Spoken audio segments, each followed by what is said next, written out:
नमस्कार, मेरा नाम अमृता सिंह तेवतिया है। मैं राजकीय इंटर कॉलेज ब्रिज घाट हापुड़ में विज्ञान की शिक्षिका के तौर पर कार्यरत हूँ। प्यारे बच्चों, जैसा कि आप सब लोग जानते हैं कि माध्यमिक शिक्षा विभाग उत्तर प्रदेश द्वारा ई लर्निंग का प्रोग्राम चलाया जा रहा है, तो उसी के अंतर्गत आज बच्चों मैं आपके सामने कक्षा 9 में विषय विज्ञान के अंतर्गत आने वाला पाठ संख्या 2, जिसका नाम है क्या हमारे आसपास के पदार्थ शुद्ध हैं को लेकर प्रस्तुत हुई। तो आइए बच्चों इस पाठ को शुरू करते हैं। सबसे पहले बच्चों हम ये जानेंगे कि आखिर पदार्थ होते क्या हैं। जैसा कि आपने पिछले पाठ में पदार्थ और उसकी अवस्थाओं के बारे में जाना है, तो पहले हम उसका एक छोटा सा रिवीजन कर लेते हैं कि आखिर पदार्थ होते क्या हैं। पदार्थ वह चीज होती है जिसका कुछ द्रव्यमान होता है एवं वह कुछ स्थान को घेरती है, उसको हम क्या बोलते हैं बच्चों? पदार्थ बोलते हैं। और आप ये भी जानते हैं कि इसकी 3 अवस्थाएं होती हैं। कौन कौन सी? ठोस, द्रव और गैस। अब बच्चों हम इस पाठ में इस बारे में जानेंगे कि किन पदार्थों को हम शुद्ध पदार्थ कहेंगे और किन पदार्थों को हम अशुद्ध पदार्थ कहेंगे। यहाँ पे मैं आपको एक उदाहरण के माध्यम से समझाती हूँ। जैसे कि हम मार्केट से दूध लेके आते हैं, ठीक है, तो हम क्या उसके ऊपर लिखा होता है शुद्ध दूध, यानी प्योर दूध। हमारे हिसाब से एक आम आदमी की भाषा में शुद्ध चीज क्या है? जिसमें किसी प्रकार की कोई मिलावट नहीं होती, हम लोग उसको शुद्ध मान लेते हैं। परंतु वैज्ञानिकों के हिसाब से शुद्ध पदार्थ और अशुद्ध पदार्थों की परिभाषा अलग होती है। उनके हिसाब से यानी वैज्ञानिकों के हिसाब से बच्चों, शुद्ध पदार्थ वे पदार्थ होते हैं जो केवल एक ही प्रकार के अणुओं से मिलकर बने हुए होते हैं, और अशुद्ध पदार्थ वे होते हैं जो 2 या 2 से अधिक पदार्थों के अणुओं से मिलकर बने हुए होते हैं। अब जैसे मैंने आपको दूध का उदाहरण दिया, वैज्ञानिकों के हिसाब से क्या हुआ? दूध क्या है? अशुद्ध पदार्थ है। क्यों? क्योंकि दूध में क्या किस किस से मिलकर बना हुआ है बच्चों? उसमें वसा भी होती है, उसमें प्रोटीन भी होता है, उसमें जल भी पाया जाता है। तो क्या हुआ? ये कई पदार्थों के अणुओं से मिलकर बना हुआ है, तो ये कैसा पदार्थ हो गया? अशुद्ध पदार्थ। क्यों अशुद्ध पदार्थ क्यों हुआ? क्योंकि उसमें कई पदार्थों के अणु उसमें उपस्थित हैं। तो क्या हम कहेंगे कि वैज्ञानिक क्या मानते हैं कि शुद्ध पदार्थ वे पदार्थ जो केवल एक प्रकार के अणुओं से मिलकर बने हुए होते हैं, और अशुद्ध पदार्थ वे पदार्थ होते हैं जो कई पदार्थों के अणुओं से मिलकर बने हुए होते हैं। अब बच्चों हम इस पाठ में इसी के बारे में चर्चा करेंगे कि कैसे पदार्थ शुद्ध पदार्थ है और कैसे अशुद्ध पदार्थ है। तो आइए बच्चों इसको और आगे कंटिन्यू करते हैं। ये मैंने एक चार्ट के माध्यम से ये समझाया है इसमें कि हमें इस पाठ के अंतर्गत किसके बारे में हमें चर्चा करनी है। जैसे मैंने आपको बताया पदार्थ 2 प्रकार के हो गए, शुद्ध पदार्थ और अशुद्ध, या और हम अशुद्ध पदार्थ को बच्चों मिश्रण भी बोलते हैं। शुद्ध पदार्थों को आगे 2 भागों में बांटा जाता है, तत्व और यौगिक, और मिश्रण को भी आगे 2 उसमें बांटा जाता है, समांगी और विषमांगी मिश्रण। तो आज जो हमारी इस पाठ में चर्चा होगी वह इन सब के इर्द गिर्द ही होगी। तो आइए आगे लेते हैं। सबसे पहले हम ये जानेंगे बच्चों कि शुद्ध पदार्थ क्या होते हैं। जैसा कि इस परिभाषा में लिखा हुआ है, जिन पदार्थों के अणु एक प्रकार के होते हैं ऐसे पदार्थों को हम शुद्ध पदार्थ कहते हैं, यानी जो कि जिनमें केवल एक ही प्रकार के अणु उपस्थित होते हैं वे कैसे पदार्थ हो गए? शुद्ध पदार्थ हो गए। जैसे यहाँ पे मैंने उदाहरण लिया है लोहा, जल, तांबा आदि।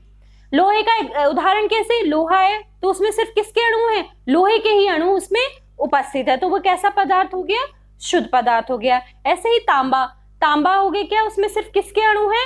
तांबे के ही अणु हैं, यानी केवल एक ही प्रकार के अणुओं से मिलके वे बना हुआ है, तो इसलिए वे कैसा पदार्थ हो गया? शुद्ध पदार्थ यहाँ पे हो गया। तो ये इसके कुछ शुद्ध पदार्थों के उदाहरण हैं। अब हम जानेंगे अशुद्ध पदार्थों के बारे में। अशुद्ध पदार्थ, ठीक बच्चों मैंने जैसे बताया उसका अपोजिट अशुद्ध पदार्थ क्या हुआ? जिन पदार्थों के अणु एक से अधिक होते हैं उन्हें हम अशुद्ध पदार्थ कहते हैं, यानी जो पदार्थ एक से अधिक अणुओं से मिलकर बने हुए होते हैं, या हम इसको दूसरी परिभाषा से भी जान सकते हैं, जिन पदार्थों के अणु एक समान नहीं होते हैं ऐसे पदार्थों को हम अशुद्ध पदार्थ कहते हैं। यहाँ पे इसका उदाहरण हो गया जैसे चीनी तथा जल का मिश्रण। जब आप चीनी और जल को आपस में मिलाते हैं तो जो हमारे सामने मिश्रण प्राप्त होता है हमें, उसको हम अशुद्ध पदार्थ कहेंगे उसको मिश्रण करके। क्यों? क्योंकि उसके अंदर क्या है? चीनी के भी अणु हैं और जल के भी अणु उस मिश्रण के अंदर उपस्थित है। अब बच्चों मैंने यहाँ पे एक ये चार्ट के माध्यम से यहाँ पे कुछ उदाहरण लिए हैं जिसमें आप आसानी से ये बता पाएंगे कि कौन से पदार्थ इसमें शुद्ध हैं और कौन से पदार्थ इसमें अशुद्ध हैं या मिश्रण है या मिक्सचर है। जैसे जल है, जल यहाँ पे क्या हुआ, एक शुद्ध पदार्थ हुआ, प्योर सब्सटेंस हुआ। क्यों? क्योंकि इसमें से केवल किसके अणु हैं, जल के ही अणु हैं, इसमें और किसी चीज के अणु मिले हुए नहीं है, तो ये कैसा पदार्थ हो गया, शुद्ध। ऐसे यहाँ पे पिज्जा, ये कैसा पदार्थ हुआ बच्चों, ये अशुद्ध पदार्थ हुआ। क्यों? क्योंकि पिज्जा क्या होता है बच्चों, कई चीजों से मिलके बना हुआ होता है, उसमें मैदा भी होती है, उसमें चीज भी होती है, उसमें कई तरह की सब्जियां वेजिटेबल्स भी उसमें उपस्थित होती हैं। तो जब हम उन सबको मिलाते हैं तो तब हमें क्या प्राप्त होता है, पिज्जा बनता है। तो वह क्या हो गया, एक अशुद्ध पदार्थ का उदाहरण हो गया। ठीक है, क्योंकि उसमें कई चीजों के अणु से मिलके बना हुआ है, तो ये कैसा पदार्थ हो गया, अशुद्ध पदार्थ। ऐसे ही सैंड, मिट्टी है ना, हनी, शहद, ये सब कुछ उदाहरण जिसके माध्यम से आप बता पाएंगे आसानी से कि कौन सा पदार्थ इसमें शुद्ध है और कौन सा पदार्थ अशुद्ध है। अब जैसे चीनी है, शुगर, कैसा पदार्थ हो गया, प्योर, शुद्ध हो गया। क्यों? क्योंकि इसमें केवल किसके अणु हैं, चीनी के ही अणु हैं। अब यहाँ पे मैंने एक और उदाहरण लेती हूँ, टाइड वॉशिंग पाउडर जो है हमारा, इसमें क्या होता है बच्चों, इसमें ब्लू और व्हाइट कलर के क्रिस्टल्स होते हैं टाइड के अंदर, हम सब जानते हैं वॉशिंग पाउडर में। तो वो क्या हो गया, कई प्रकार के, उसमें भी अणु कई अलग अलग हो गए, तो ये भी कैसा पदार्थ हो गया, अशुद्ध पदार्थ, या हम मिक्सचर इसको कह सकते हैं। अब हम बच्चों सबसे पहले हम मिश्रण यानी अशुद्ध पदार्थों के बारे में ही चर्चा करते हैं कि आखिर मिश्रण या मिक्सचर होता क्या है। जब दो या दो से अधिक शुद्ध पदार्थ किसी भी अनुपात में मिले हो तो उसे हम क्या कहते हैं, मिश्रण कहते हैं। यानी जब दो या दो से अधिक मिले होते हैं तो एक पर्टिकुलर रेशियो में, एक अनुपात उनका सही होना चाहिए, जिससे कि क्या, किसका निर्माण हो, एक मिश्रण का निर्माण होता है। जैसे जल और नमक का घोल या वायु में गैसों का मिश्रण। अब जैसे यहाँ पे लिया है मैंने जल और नमक का घोल, तो जल और नमक का घोल क्या, अब ऐसा तो हम नहीं कर सकते कि जल कम ले ले उसमें नमक ज्यादा डाल तो वो किसी प्रकार कोई मिश्रण नहीं बनेगा। मतलब उसमें क्या होना चाहिए, एक पर्टिकुलर रेशियो, एक सही अनुपात होना चाहिए किसी भी मिश्रण को बनाने के लिए। अब जैसे वायु में गैसों का है, क्या, वायु में कई प्रकार की गैसें उपस्थित होती हैं, जैसे ऑक्सीजन भी होती है, नाइट्रोजन भी होती है, सही कई प्रकार की होती है। तो उसमें हम डिवाइड होता है ना कि भाई ऑक्सीजन का प्रतिशत इतना होगा, जैसे 21% ऑक्सीजन है, इतना नाइट्रोजन होगा। तो ये सब क्या है बच्चों, एक पर्टिकुलर रेशियो में ये गैसें उपस्थित होती है वायु में। तो ये सब किसका निर्माण कर रही है, एक मिश्रण का निर्माण कर रही है। यानी वायु में जो वो गैसें आपस में मिल रही हैं तो वे किसका निर्माण कर रही है, एक गैसों मिश्रण का निर्माण वायु में कर रही हैं। अब हम जानेंगे मिश्रण के प्रकार के बारे में। ठीक है, अभी हमने मिश्रण के बारे में जाना है, यानी मिक्सचर के बारे में हमने चर्चा की। अब हम जानेंगे कि मिश्रण के प्रकार कितने प्रकार के होते हैं। मिश्रण दो प्रकार के होते हैं, कौन कौन से, एक होता है बच्चों समांगी मिश्रण और दूसरा होता है बच्चों विषमांगी मिश्रण। इस समांगी मिश्रण को हम होमोजीनियस मिक्सचर भी बोलते हैं और विषमांगी मिश्रण को हम हेट्रोजीनियस मिक्सचर के नाम से भी जानते हैं। तो सबसे पहले बच्चों हम होमोजीनियस मिक्सचर यानी समांगी मिश्रण के बारे में चर्चा करेंगे कि ये क्या होता है। अब है समांगी मिश्रण, ऐसे मिश्रण जिसमें दो या दो से अधिक अवयव उपस्थित हों परंतु उन्हें अलग अलग नहीं किया जा सके, ऐसे मिश्रण को हम समांगी मिश्रण कहते हैं। यानी जब हम कोई मिश्रण बनाते हैं कई पदार्थों को मिला के, तो हम उसमें से जो पदार्थ हमने मिलाए हैं हम उनको अलग अलग पृथक नहीं कर सकते, हम उनको अलग अलग डिवाइड नहीं कर सकते, हम नहीं बता सकते कि ये जो मिश्रण बना है इसमें कौन कौन से पदार्थ उपस्थित हैं। तो ऐसे मिश्रण को हम क्या कहेंगे, समांगी मिश्रण। जैसे नमक और पानी का घोल और मिश्र धातुएं। मिश्र धातुओं में सबसे पहले मैं लूंगी नमक और पानी का मिश्रण। आपने नमक लिया, पानी लिया, ठीक है, आपने नमक को घोल दिया पानी के अंदर, फिर आपने एक और गिलास लिया, उसमें केवल पानी लिया, तो यानी एक हमारे पास क्या है, मिश्रण है किसका, जल और नमक का, और एक क्या है, सिर्फ प्योर पानी। तो क्या हम आसानी से बता सकते हैं कि इसमें किसमें नमक है और किसमें नहीं है? नहीं बता सकते। क्यों? क्योंकि वो क्या होते हैं, जो नमक है वह जल के अंदर इतने अच्छे से घुल गया है कि वह उसको डिफरेंशिएट नहीं कर पाएंगे हम कि इसमें कौन कौन से पदार्थ उपस्थित हैं। ठीक है, तो ऐसा मिक्सचर क्या हो गया, होमोजीनियस या समांगी मिश्रण कहलाता है। अब है बच्चों विषमांगी मिश्रण। विषमांगी मिश्रण यानी हेट्रोजीनियस मिक्सचर, ये ठीक इसका अपोजिट होता है किसका, समांगी मिश्रण का यानी होमोजीनियस मिक्सचर का। ऐसे मिश्रण जिसमें 2 या 2 से अधिक अवयव उपस्थित होते हैं परंतु आप उनको अलग अलग पृथक कर सकते हैं, ऐसे मिश्रण को हम क्या बोलते हैं? विषमांगी मिश्रण या हेट्रोजीनस मिक्सचर कहते हैं। जैसे यहाँ पे मैंने उदाहरण लिया तेल और पानी का मिश्रण। आपने तेल लिया, पानी लिया, आपने पानी और तेल को आपस में मिला दिया, तो आप उसमें क्या आप डिफरेंशिएट कर पाओगे कि हाँ इसमें तेल भी है और इसमें जल भी है। तो यानी आप आसानी से उसमें डिफरेंशिएट कर पाओगे मिक्सचर के अंदर कि इसमें कौन कौन से पदार्थ उपस्थित हैं। तो ये कैसा मिश्रण हो गया? विषमांगी मिश्रण या हेट्रोजीनियस मिक्सचर हो गया। अब हम चर्चा करेंगे बच्चों शुद्ध पदार्थों के बारे में, है ना। शुद्ध रूप से पदार्थों को बच्चों 2 भागों में विभाजित किया जाता है, जैसा मैंने आपको चार्ट में भी बताया था। एक होता है तत्व, दूसरा होता है बच्चों हमारा यौगिक। तो सबसे पहले हम इसमें तत्वों के बारे में चर्चा करेंगे कि तत्व आखिर होते क्या हैं। तत्व को बच्चों हम एलिमेंट के नाम से भी जानते हैं। तत्व देखिए कि तत्व पदार्थ का मूल रूप है, एक बेसिक यूनिट है किसी भी पदार्थ की, ठीक है, जिसे रासायनिक प्रक्रिया द्वारा अन्य किसी सरल पदार्थ में विभाजित नहीं किया जा सकता, ऐसे उसको हम क्या बोलते हैं? तत्व कहते हैं। उदाहरण के लिए जैसे हाइड्रोजन, हीलियम, लिथियम, सोडियम, ये सब क्या है बच्चों? तत्व के कुछ उदाहरण हैं। आज जो हमारे पास जानकारी है उसमें हमारे पास क्या है? तत्वों की संख्या 110 से अधिक है, यानी आज हमारे पास विज्ञान में 110 से अधिक तत्व उपस्थित हैं, जिसमें से बच्चों 92 पदार्थ जो हैं वो प्राकृतिक तौर पर हमें प्राप्त हुए हैं और जो बाकी के हैं वो क्या है? मानव निर्मित यानी वैज्ञानिकों के द्वारा बनाए गए हैं। तो यानी कितने पदार्थ हो गए हमारे पास? आज 110 से अधिक तत्व यानी एलिमेंट्स उपस्थित हैं। अब हम तत्वों के प्रकार के बारे में जानेंगे। तत्वों को 3 भागों में विभाजित किया जाता है बच्चों। धातु यानी मेटल्स, अधातु यानी नॉन मेटल्स और उपधातु यानी मेटेलॉइड्स।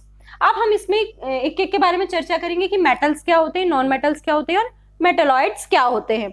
सबसे पहले हम धातुओं के गुणों के बारे में चर्चा करेंगे, यानी मेटल्स के बारे में।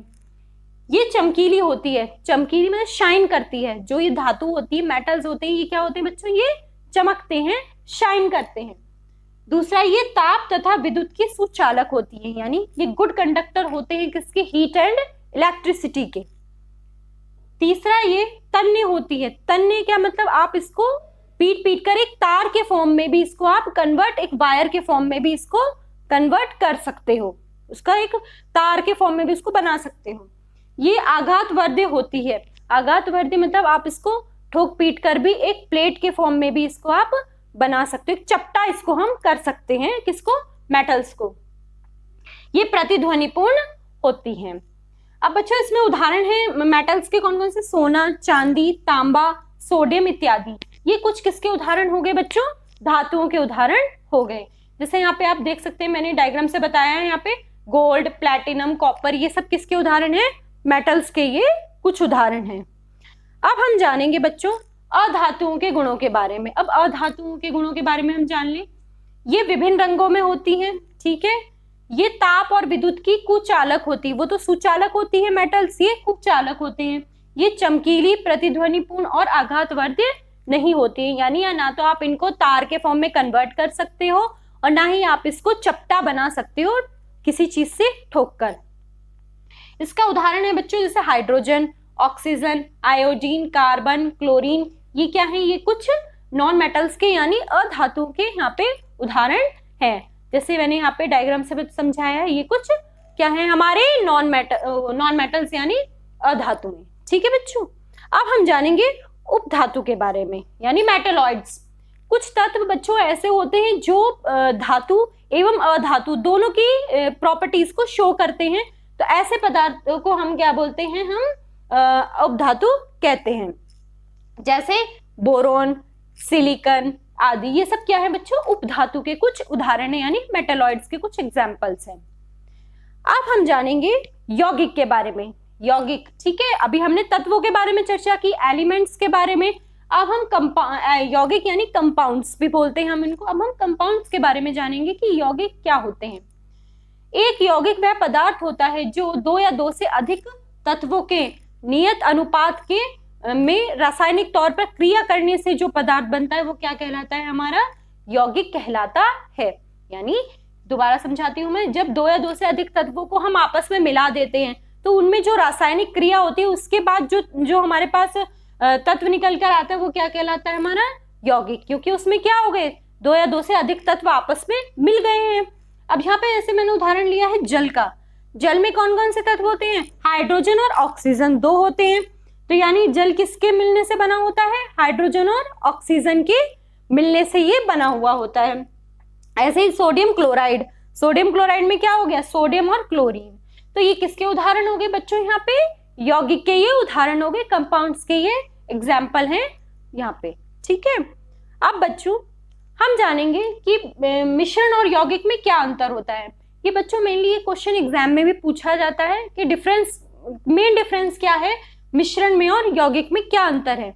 तो हमें इसको यहाँ पे समझ लेते हैं कि क्या बेसिक डिफरेंसेस होते हैं मिश्रण में और यौगिक में। वे पदार्थ जो दो या दो से अधिक पदार्थों अथवा द्रव के किसी अनुपात में मिला देने से बनता है उसको हम मिश्रण कहते हैं। वे पदार्थ जो दो या दो से अधिक तत्वों के रासायनिक संयोग अथवा मेल से बने होते हैं उन्हें हम यौगिक कहते हैं। मिश्रण में गलनांक निश्चित नहीं होता है परंतु यौगिक में गलनांक निश्चित होता है। मिश्रण में क्वंथनांक निश्चित नहीं होता है लेकिन यौगिक के केस में क्वंथनांक निश्चित होता है। मिश्रण प्रायः विषमांगी होता है और यौगिक क्या होता है बच्चों? समांगी होता है। तो ये कुछ बेसिक डिफरेंसेस हैं किसमें? मिश्रण और यौगिक में। तो ये आपको कई बार एग्जाम में भी क्वेश्चन आता है। अब बच्चों हम जानेंगे विलयन के बारे में। विलयन यानी सॉल्यूशन भी हम इसको बोलते हैं कि आखिर विलयन होता क्या है। सॉल्यूशन, दो या दो से अधिक पदार्थों के समांगी मिश्रण को हम क्या कहते हैं? विलयन कहते हैं। ठीक है, यानी दो या दो से अधिक पदार्थों के कैसे मिश्रण को जब वो समांगी मिश्रण बनता है तो वह क्या कहलाता है? एक सॉल्यूशन, यानी विलयन का हम उसको नाम देते हैं। अब विलयन को जो होता है बच्चों भी मेनली दो चीजों पर डिपेंड करता है जिनकी मेन भूमिका होती है। किसकी? एक होती है बच्चों विलायक और दूसरा होता है बच्चों विलेय। यानी विलायक और विलेय का बहुत इंपॉर्टेंट रोल है किसके अंदर? सॉल्यूशन के अंदर या विलयन के अंदर। अब हम ये जानेंगे कि विलायक क्या होता है और विलेय क्या होता है। विलायक, विलयन में जिसकी मात्रा अधिक होती है वह क्या कहलाता है बच्चों? हमारा विलायक कहलाता है। विलयन के अंदर जिसकी मात्रा अधिक होगी वो होगा हमारा विलायक। और विलेय होता है बच्चों, विलयन में जिसकी मात्रा क्या होती है? कम होती है, वो होता है हमारा विलेय। अब यहाँ पे जैसे उदाहरण लिया नींबू तथा जल के विलयन में, यानी नींबू और जल के सॉल्यूशन में क्या हुआ? जल तो हो गया हमारा विलायक और हमारा नींबू क्या हो गया? हमारा विलेय। क्यों? क्योंकि जब हम नींबू और जल का मिश्रण बनाते हैं तो जल की मात्रा क्या होती है? अधिक होती है और नींबू की मात्रा कम होती है। तो ये किसका उदाहरण हो गया? हमारे पास यहाँ पे जल हो गया विलायक और नींबू हो गया हमारा विलेय। ऐसी चीनी और जल के विलयन में क्या हो गया? जल तो हो गया हमारा विलायक और चीनी हो गई हमारी विलेय। तो ये यहाँ पे विलायक और विलेय के बारे में बताया कि क्या होते हैं एक विलयन के अंदर। अब बच्चों हम विलयन के कुछ गुणों के बारे में चर्चा कर लें कि विलयन के क्या गुण होते हैं, बेसिक क्या प्रॉपर्टीज होती हैं सॉल्यूशन की, विलयन की। विलयन एक समांगी मिश्रण होता है बच्चों। इसमें कण का व्यास 1 नैनोमीटर होता है, इसीलिए आप इसको आंखों से नहीं देख सकते। 1 नैनोमीटर में बहुत छोटा होता है तो हम अपनी नग्न आंखों से उसको आसानी से नहीं देख सकते कि इसमें कौन कौन से पदार्थ हैं। इसके कारण विलयन के कण प्रकाश की किरणों को फैलाते नहीं है। क्यों? क्योंकि कण छोटे होते हैं, आपस में बहुत छोटे छोटे होते हैं, इनमें गैप नहीं होता, तो वे क्या होता है बच्चों? प्रकाश की किरण को आपस में उस अपने में से पास होने नहीं देते, गुजरने नहीं देते हैं। यह छानने की विधि द्वारा हम विलेय के कणों को विलयन में से अलग नहीं कर सकते। मतलब आप किसी भी सॉल्यूशन, क्योंकि ये समांगी मिश्रण होता है, तो आप इसको छलनी के द्वारा भी, छानन विधि द्वारा भी आप उसको पृथक अलग अलग नहीं कर सकते, क्योंकि ये अपने आप आपस में इतने अच्छे से मिले हुए होते हैं। अब हम जानेंगे बच्चों विलयनों के प्रकार के बारे में। ठीक है, ये मेनली 3 प्रकार के होते हैं, गैसीय विलयन, द्रव विलयन और बच्चों हमारा ठोस विलयन। अब हम इसमें एक एक के बारे में चर्चा करेंगे कि ये क्या होते हैं। सबसे पहले हम गैसीय विलयन के बारे में जानेंगे, जिसमें जिस सॉल्यूशन के अंदर विलायक किस अवस्था में होता है? गैसीय अवस्था में होता है वो तो क्या हो गया हमारा बच्चों, गैस विलयन। जिसमें विलायक गैसीय अवस्था में होता है, ऐसे विलयन को हम गैसीय विलयन कहते हैं। अब बच्चों इसको हम 3 भागों में बांट सकते हैं, 3 तरह का हो सकता है, गैस विलयन, द्रव गैस विलयन और बच्चों ठोस गैस विलयन। गैस विलयन में जैसे ऑक्सीजन तथा नाइट्रोजन गैस का विलयन, मिक्सचर हो इनका, ठीक है। द्रव गैस विलयन जैसे क्लोरोफॉर्म और नाइट्रोजन गैस का विलयन, ये भी एक किसका उदाहरण हो गया, द्रव और गैस का विलयन। ठोस गैस विलयन जैसे कपूर का नाइट्रोजन गैस में विलयन। तो ये कुछ उदाहरण है किसमें, गैसीय विलयन के अंतर्गत जो 3 भागों में बांटा जाता है, ये उसके कुछ उदाहरण हैं। अब हम जानेंगे द्रव विलयन के बारे में। ये भी ठीक है, उसमें ठीक वैसे ही इसमें सिर्फ क्या हो गया, इसमें क्या हो गया, जिसमें विलायक द्रव अवस्था में हो गया वह कैसा विलयन कहलाएगा, द्रव विलयन कहलाता है। इसको भी बच्चों आगे हम 3 भागों में बांट सकते हैं, कौन कौन सा, गैस द्रव विलयन, या जैसे जल में ऑक्सीजन का विलयन, जल में ऑक्सीजन होती है वो। ठोस द्रव विलयन जैसे चीनी तथा जल का विलयन। फिर द्रव विलयन जैसे सिरका तथा जल का विलयन। तो ये कुछ उदाहरण है, इसमें भी इसके किसके 3 प्रकार के जो विलयन इसके अंतर्गत आते हैं, ये उनके कुछ उदाहरण हैं। अब बच्चों हम जानेंगे ठोस विलयन के बारे में। ठोस विलयन के अंदर भी क्या होता है, जिसमें विलायक ठोस अवस्था में होता है वे क्या कहलाता है, हमारा ठोस विलयन कहलाता है। ये भी आगे 3 भागों में बांटा जाता है।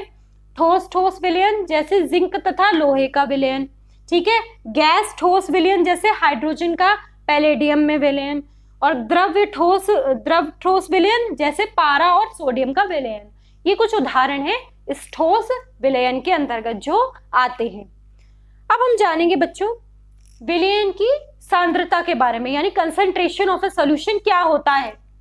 विलयन के किसी निश्चित मात्रा में घुले हुए विलेय पदार्थ की मात्रा को ज्ञात करने को हम क्या कहते हैं, विलयन की सांद्रता कहते हैं। यानी हमें इसमें ये जानते हैं कि जो विलेय जो किसी विलायक के अंदर घुला हुआ है उसमें कितनी उसकी किस मात्रा में वो उसमें उपस्थित है, उसको हम ज्ञात करने के लिए हम किसका क्या बोलते हैं, उस टर्म को हम विलयन की सांद्रता कहते हैं। अब बच्चों विलयन की सांद्रता को ज्ञात करने के लिए हम एक फॉर्मूला यूज करते हैं। सूत्र है क्या, विलयन का द्रव्यमान डिवाइड बाय विलयन का द्रव्यमान, यानी विलेय का द्रव्यमान ऑब्लिक विलयन का द्रव्यमान। ये हम इसके इस फॉर्मूले के माध्यम से हम इसकी कंसेंट्रेशन ऑफ अ सॉल्यूशन यानी विलयन की सांद्रता ज्ञात कर सकते हैं। कई बार बच्चों इसको परसेंटेज में इसका प्रतिशत पूछा जाता है कि क्या प्रतिशत होगा, तो सिंपल आपको यही फॉर्मूला यूज करना है, विलयन की सांद्रता विलेय का द्रव्यमान डिवाइड बाय विलयन का द्रव्यमान गुणा 100 से इसको गुणा कर देंगे तो हमारे पास क्या आ जाएगी बच्चों, परसेंटेज आ जाएगी, प्रतिशत आ जाएगा कि वह कितने प्रतिशत इसकी मात्रा इसमें उपस्थित है। ठीक है। अब बच्चों सांद्रता के आधार पर भी विलयन को कई भागों में बांटा जाता है। तनु विलयन, सांद्र विलयन, संतृप्त विलयन, असंतृप्त विलयन और बच्चों अति संतृप्त विलयन, यानी 5 प्रकार के विलयन होते हैं सांद्रता के आधार पर। सबसे पहले तनु विलयन। तनु विलयन में क्या होता है बच्चों, जिसमें विलायक की मात्रा तो अधिक होती है और विलेय की मात्रा कम होती है, तो ऐसा विलयन ऐसा सॉल्यूशन क्या कहलाता है, तनु विलयन, यानी तनु विलयन कहलाता है। फिर है सांद्र विलयन। सांद्र विलयन ठीक तनु विलयन का अपोजिट होता है, जिसमें विलायक की मात्रा तो कम होती है और विलेय की मात्रा अधिक होती है, वो कहलाता है सांद्र विलयन। फिर है बच्चों संतृप्त विलयन। संतृप्त विलयन क्या होता है, एक पर्टिकुलर टेम्परेचर पे आप और अधिक उसके अंदर विलायक के अंदर विलेय को ना घोल सके तो वह कैसा विलयन कहलाता है, संतृप्त विलयन कहलाता है। असंतृप्त विलयन क्या होता है बच्चों, इसमें क्या होता है, जब एक टेम्परेचर आप बढ़ा दें थोड़ा तो उसमें क्या और अधिक विलायक के अंदर और अधिक विलेय को हम घोल सके तो वो क्या कहलाता है, असंतृप्त विलयन कहलाता है। फिर है बच्चों अति संतृप्त विलयन। अति संतृप्त विलयन में क्या हो, जब आप टेम्परेचर बढ़ा दीजिए, है ना, आप उसको गर्म करें, विलायक को आप गर्म करते जाएं तो क्या होगा, उसके अंदर विलायक के अंदर और अधिक विलेय घुलता जाए ना। जब आपने टेम्परेचर बढ़ाया विलायक का तो उसके अंदर और अधिक विलेय घुलता जाए और उसकी मात्रा घुलने की बढ़ती जाए तो वो क्या कहलाता है बच्चों, अति संतृप्त विलयन कहलाता है। ठीक है। तो ये बेसिक 5 भागों में बांटा जाता है सांद्रता के आधार पर विलयन। 5 उसमें पार्ट्स में आता है। अब बच्चों हम निलंबन के बारे में जानेंगे कि निलंबन आखिर क्या होता है। यह एक विषमांगी मिश्रण है जिसमें विलेय कणों का आकार 10⁻³ से लेके 10⁻⁵ तक होता है। यानी जो साइज होता है इसके कणों का क्या होता है, 10⁻³ से ये इतना 10⁻⁵ तक होता है। जैसे धूल और वायु का मिश्रण किसका उदाहरण है बच्चों, निलंबन का उदाहरण यहाँ पे शो करता है। अब हम इसमें निलंबन के कुछ गुणों के बारे में जान लेंगे कि क्या होते हैं निलंबन के गुण। यह एक विषमांगी मिश्रण है, सबसे बेसिक है। इसमें कणों को नग्न आंखों से देख सकते हैं, ठीक है, क्योंकि थोड़े बड़े होते हैं तो हम क्या कर सकते हैं, इनको अपनी आंखों से देख सकते हैं। इनका अणु भार सबसे अधिक होता है, इसके जो अणुओं का भार होता है वे काफी अधिक होता है। इनके कणों का कोई आवेश नहीं होता, यानी इनके कणों पर किसी भी प्रकार का कोई चार्ज, ना तो नेगेटिव ना पॉजिटिव, किसी भी प्रकार का इन पर कोई भी चार्ज नहीं होता है, ये न्यूट्रल होते हैं, ठीक है। अब बच्चों हम यहाँ पे जान लेंगे कोलाइडल विलयन के बारे में जानते हैं। मैं इसको यहाँ पे सिर्फ आपको बेसिक यहाँ पे एक डेफिनेशन बताऊंगी कि कोलाइडल विलयन क्या होता है, बाकी का हम इसके बारे में जो डिटेल है हम इसी पार्ट के दूसरे भाग में इसको कंटिन्यू करेंगे। तो यहाँ पे हम ये जान लेंगे कोलाइडल विलयन क्या होता है। यह एक विषमांगी मिश्रण होता है बच्चों जिसके कणों का आकार इतना छोटा होता है कि आप उसको अपनी नग्न आंखों से नहीं देख सकते हैं। ठीक है, निलंबन का अपोजिट होता है, तो आप इसको कणों को क्या आप आंखों से नहीं देख सकते। इसका उदाहरण जैसे यहाँ पे गोंद, रक्त आदि, ठीक है, ये कुछ उदाहरण है। रक्त और गोंद यहाँ पे किसके उदाहरण यहाँ पे शो कर रहे हैं, कोलाइडल विलयन का शो कर रहे हैं। तो बच्चों जैसे मैंने बताया इसके कणों बहुत छोटे होते हैं, आप आंखों से नहीं देख सकते हैं। तो इसमें क्या होता है, इसकी कुछ और प्रॉपर्टीज भी होती हैं जिनको मैं आपको इसी पार्ट के दूसरे भाग में समझाऊंगी डिटेल में। अब बच्चों यहाँ पे मैंने कुछ गृह कार्य तैयार किया है। सबसे पहले हम रिवीजन कर लें कि आज हमने इस वीडियो में, इस पार्ट के प्रथम भाग में हमने किन किन बिंदुओं पर चर्चा की। हमने बच्चों इसमें यह जाना कि पदार्थ दो प्रकार के माने गए हैं वैज्ञानिकों के हिसाब से, शुद्ध पदार्थ और अशुद्ध पदार्थ। हमने फिर ये जाना कि कैसे पदार्थों को शुद्ध कहते हैं, कैसों को हम अशुद्ध पदार्थों को कैसे हम डिफरेंशिएट करते हैं। आपने इसमें विलयन के बारे में चर्चा की बच्चों। हमने इसमें विलयन को सांद्रता के आधार पर भी बांटा कि सांद्रता के आधार पर विलयन कितने प्रकार के होते हैं, इसके बारे में चर्चा की। हमने तत्वों के बारे में चर्चा की, एलिमेंट्स के बारे में, हमने कंपाउंड्स यानी यौगिक के बारे में इसमें चर्चा की, हमने मिश्रण के बारे में जाना, हमने समांगी मिश्रण, विषमांगी मिश्रण के बारे में इसमें चर्चा की। तो यही आज जो पार्ट हमारा, जो मैंने इसमें समझाया, उसी को लेकर आज मैंने आपके सामने कुछ प्रश्न तैयार किए हैं। आशा करती हूँ आप इनको करने की कोशिश करेंगे। पहला प्रश्न है बच्चों, शुद्ध पदार्थ से आप क्या समझते हैं। ये एक शॉर्ट क्वेश्चन है, इसको आप आंसर देने में इसका समर्थ होंगे कि शुद्ध पदार्थ क्या होते हैं, ये आप जानते हैं। दूसरा है समांगी और विषमांगी मिश्रण में क्या अंतर है बच्चों, ये भी बहुत बेसिक डिफरेंसेस है, इसको भी आप करने में समर्थ होंगे। तीसरा है विलयन, निलंबन और कोलाइडल एक दूसरे से किस प्रकार से भिन्न है, इसको भी आप उत्तर देने में समर्थ होंगे।